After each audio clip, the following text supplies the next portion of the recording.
Fellow Falcoholics, welcome to another episode of the Falcoholic Live. I am your host, Kevin Knight, at Falcoholic Kevin on Twitter, here to bring you another episode looking into the Falcons offseason.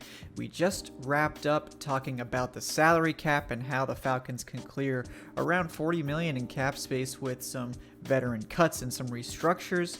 Today we're going to be taking a look at free agency, which is the next domino to fall in the offseason.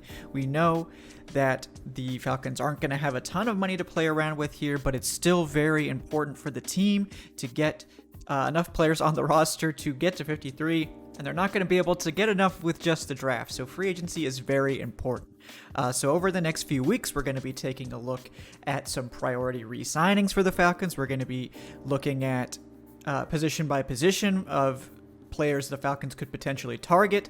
But today we're going to start with the basics, because there are a lot of things about free agency that fans and analysts don't fully understand. I don't blame you. It's complicated and weird, kind of like that cap stuff we went over. So we're going to break it down. We're going to go into the different kinds of free agents, unrestricted free agents versus restricted free agents versus exclusive rights free agents, and so on and so forth. We're going to get into all of those categories, how a player gets to those categories, what do those categories mean, and then touch on a few notable Falcons players in each of those categories. So that's going to be the topic of today's episode. So let's go right into it. We're going to start with unrestricted free agents, which is obviously the most common type, and we will go from there.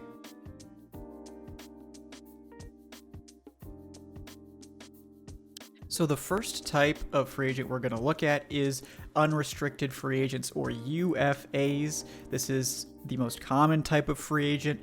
All you have to do to become an unrestricted free agent is accrue 4 or more seasons. So that's 4 or more accrued seasons. That's the term the NFL uses to denote essentially how many years you've been in the NFL.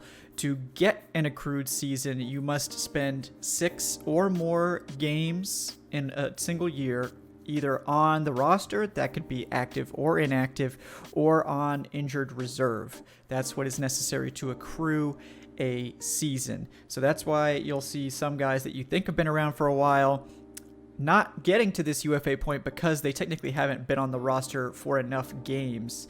And we're going to talk about that with some of the players further on the line that are not unrestricted free agents that you would probably expect to be.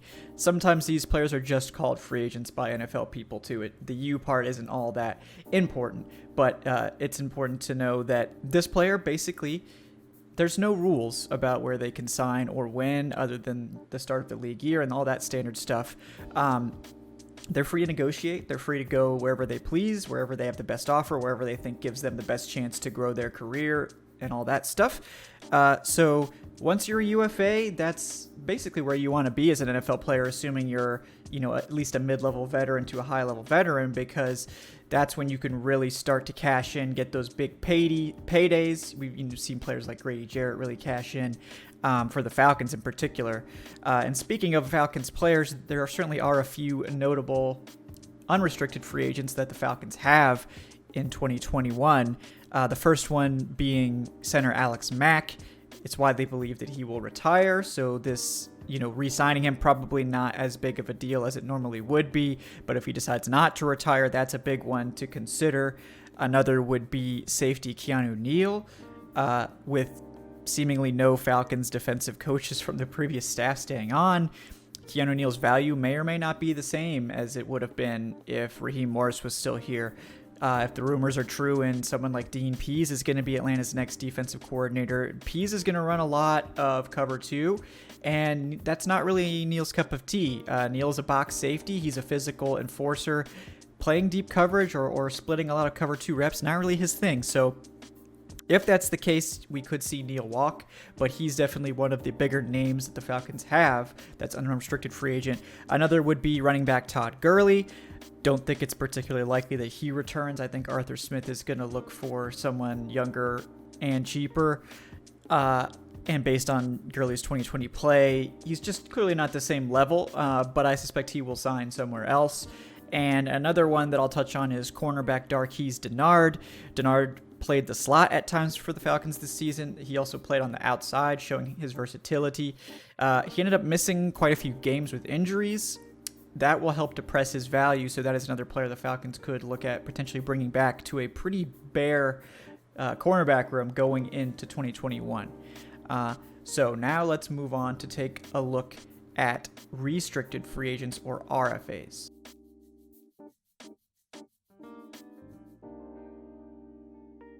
So next up is restricted free agents, or RFAs.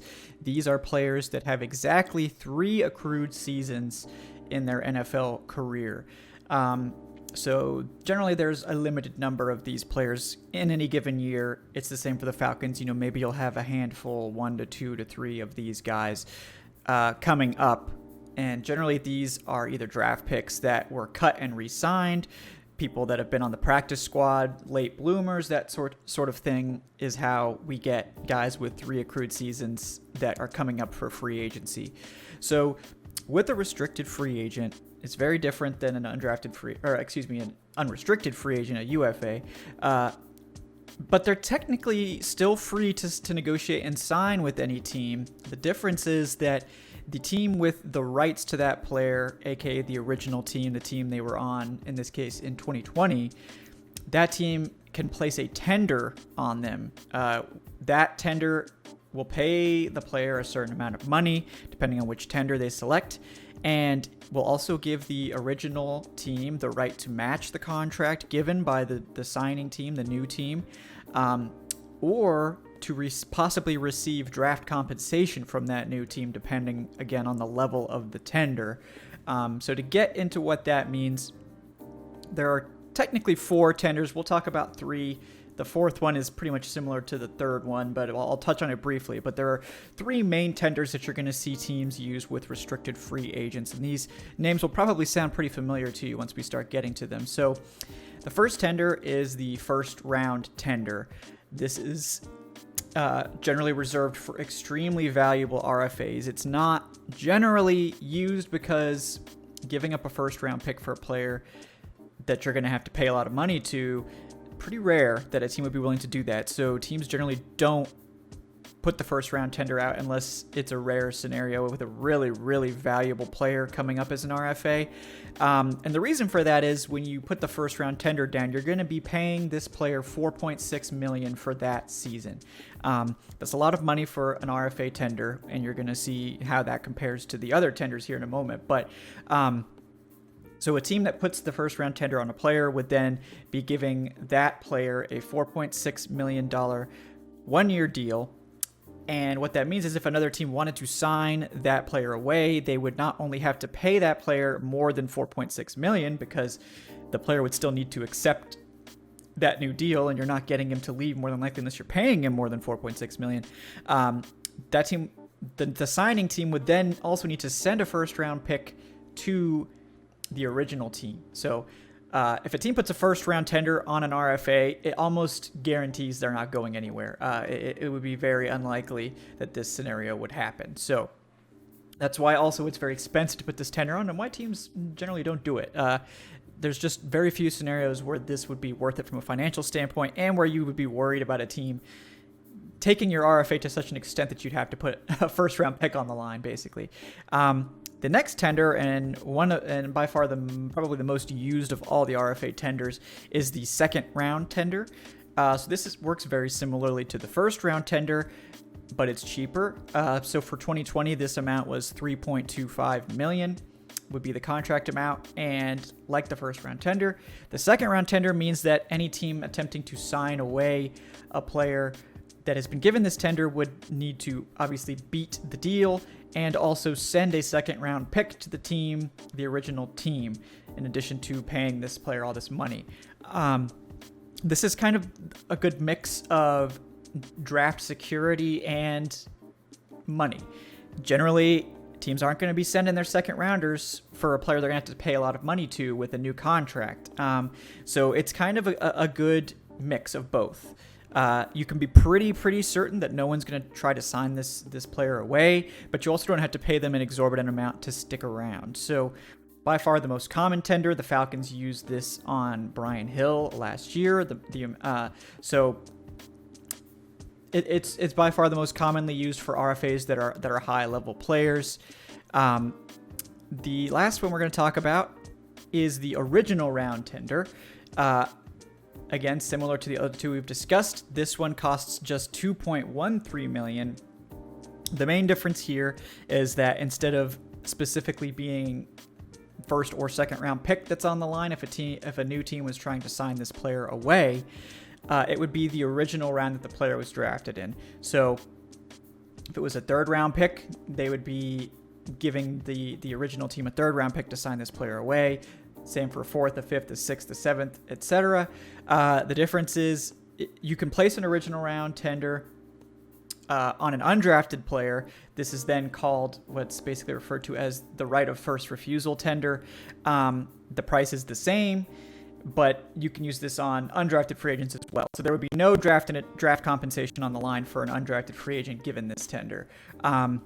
However, putting a tender on a player, any of these tenders, means that the original team has the opportunity to match the contract offered to these players. So the right of first refusal. So if, say, I believe this happened with Taysom Hill at some point, or some other big name player. This player was offered a contract by a new team, and the Saints elected to match that contract instead of letting him walk in return for a pick. I don't think it was Taysom Hill. It was somebody else on some team. But as an example, you could match that contract, and they would have to accept the same contract to stay in Atlanta. So placing a tender, you do put a good amount of money on the line, but you have control of this player through free agency. You can also just choose not to tender them at all. You can choose not to tender your RFAs and just give them a normal contract and see if they accept. So that is also on the table for some of these players. But for valuable players, a lot of times you will give them the tender to make sure that they don't leave. So in terms of the Falcons this year, there's really one notable name. They have two RFAs technically. The notable one would be offensive tackle Matt Gono. He is very likely to be the team's swing tackle in 2021. I expect that the team will put a second round tender on Gono to make sure he doesn't get away, but we will see, because as Gono was originally a UDFA, you can't really use the original round tender to have it backed up with draft capital. So that would mean that Gono would be getting $3.25 million in 2021. The other RFA that the Falcons have is wide receiver Brandon Powell. I do not expect he will receive any sort of tender whatsoever. I'm not sure he'll be back, period, but that is the other guy that's out there. So now we'll move on to the last classification of free agent, which is the ERFA, the exclusive rights free agent.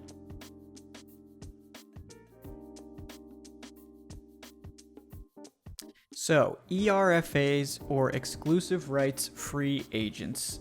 This is a player that is coming up for free agency with less than 3 accrued seasons to their name.